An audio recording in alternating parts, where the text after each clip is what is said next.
Hi YouTube, this is David Fitzpatrick. Can hardly pronounce my own name, but yeah, this is the week 2 of the AI course with Microsoft Foundry. And in week 1 we kind of deployed the project, everything. And in week 2, yeah, I need more coffee.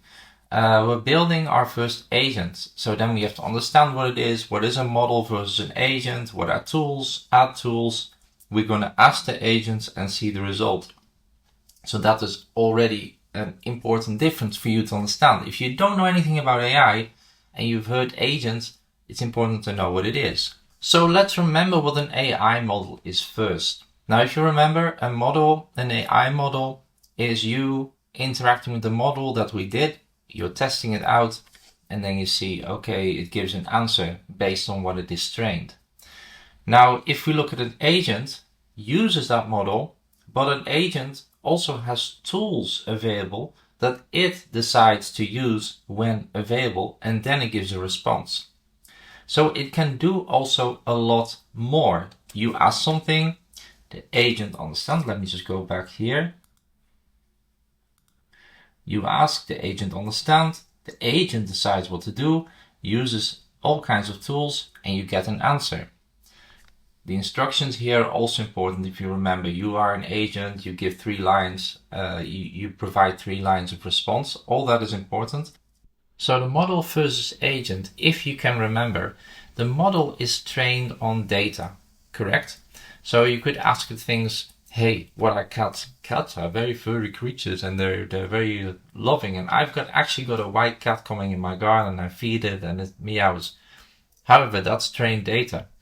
Now, I couldn't ask it, hey, what time does KL123456 go? So then it would be an agent that would be looking it up with a tool, maybe a web search to a KLM's page, for instance.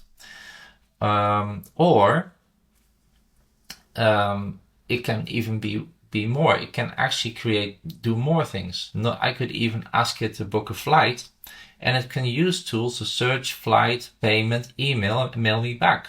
So that an actual agent that actually does something for me, multiple steps that I don't have to do anymore then, or somebody else doesn't have to do anymore.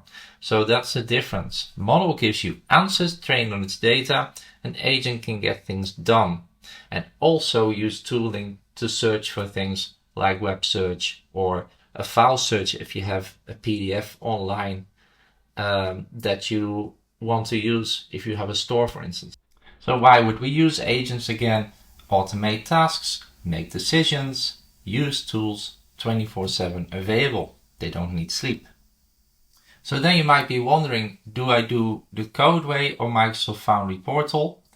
We're going to do it in the Microsoft Foundry portal first in this week, but later you'll see you'll have more, like we also have infrastructure as code, it would be handier to have everything in code. What we're going to use, how we're going to use it. You can store, creating the agents in code as well.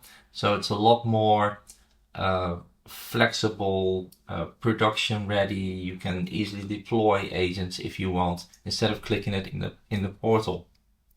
So yeah, but for now we're doing it this way, and you'll see the advantages of having it in code later.